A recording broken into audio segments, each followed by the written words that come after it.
Good afternoon. Good afternoon. Welcome to the New York City Council vote on the Committee on Oversight and Investigations. At this time, please silence all electronics and do not approach the dais. Chair Brewer, you may begin. Thank you very much. I am Gail Brewer, Chair of the Committee on Oversight and Investigations. I'd like to begin by thanking my committee colleagues who have joined us here today.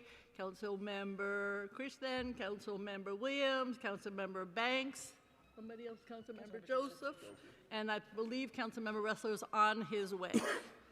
Today, the committee will vote on two bills that I sponsor, Proposed Introduction 1020A and Proposed Resolution 560A. Proposed Introduction 1020A would require the New York City Department of Investigation to report on the subject matter of any investigation, review, study, or audit relating to the New York City Police Department that has been open for more than 3 years, the number of incidents when NYPD restricted or significantly delayed access to any information that the Inspector General for the NYPD required or interfered with the Inspector General's duties in closed investigations that have been open for more than 3 years, and the number and subject matters of investigations, reviews, studies, and audits relating to NYPD that were closed without issuing a report during the preceding calendar year. This data would help the Council assess the scope and scale of the critical work of the Office of the Inspector General for NYPD, which is a very important office.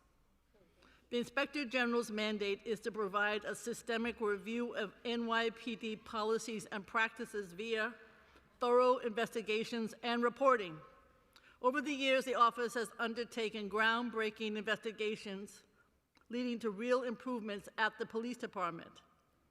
But the office has faced significant challenges, such as NYPD's failure to provide information needed for investigations and a lack of transparency on the content of severely delayed investigations. These issues, many of which this committee explored in detail during our oversight hearing in January, have contributed to variations in the number and quality of the office's investigative reports, its main oversight tool. Today, this committee is voting on proposed Intro 1020A to address these problems. I would like to acknowledge the hard work and partnership of the Brennan Center for Justice at NYU Law School, the Surveillance Technology Oversight Project, and Latino Justice PearlDeaf on this bill, all of whom testified. Finally, the second discussion for today is proposed Resolution 560A, which would direct DOI, the Department of Investigation, to conduct an investigation to ascertain the knowledge possessed by mayoral administrations on environmental toxins produced by September 11th, 2001 terrorist attack on the World Trade Center, and to submit a report to the Council thereon. This legislation, which has been in the discussion for many years, is a direct response to the Adams administration's refusal to release the documents, despite requests from members of Congress, everything from Congressmember Nadler, Goldman, Maloney, advocates, and the media. Using a novel approach, if passed, this resolution would represent the first time the City Council as a body has invoked the authority granted by Section 803 of the New York City Charter to direct the Department of Investigation, DOI, to conduct an investigation through a binding resolution. So this is an unusual kind of resolution. DOI would be required to complete a comprehensive public report on the findings no later than 2 years after the adoption of the resolution. As I think we all know, more people have died in the years since the attack than died on the day itself from respiratory issues, cancer, and other diseases caused by the toxins at Ground Zero and the surrounding areas of Manhattan and Brooklyn. When I was borough president, I spent a great deal of time with these individuals. This resolution would finally reveal what city government knew about environmental toxins produced by the September 11th attacks and when. This transparency is particularly relevant in this moment when trust in government is severely lacking. The findings would also inform the city's response to future toxic emergencies, which I hope we don't have, but you never know.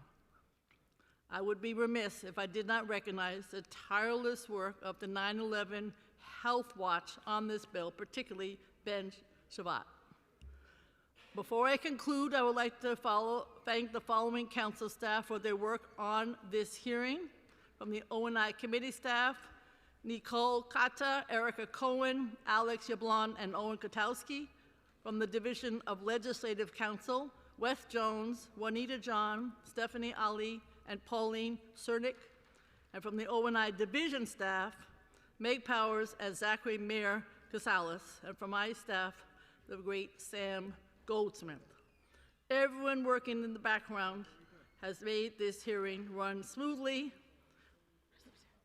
And we want to thank Councilmember Ressler for joining us. I mentioned earlier that he would be. I thank him. I recommend a yes vote and ask the clerk to call the roll. Thank you.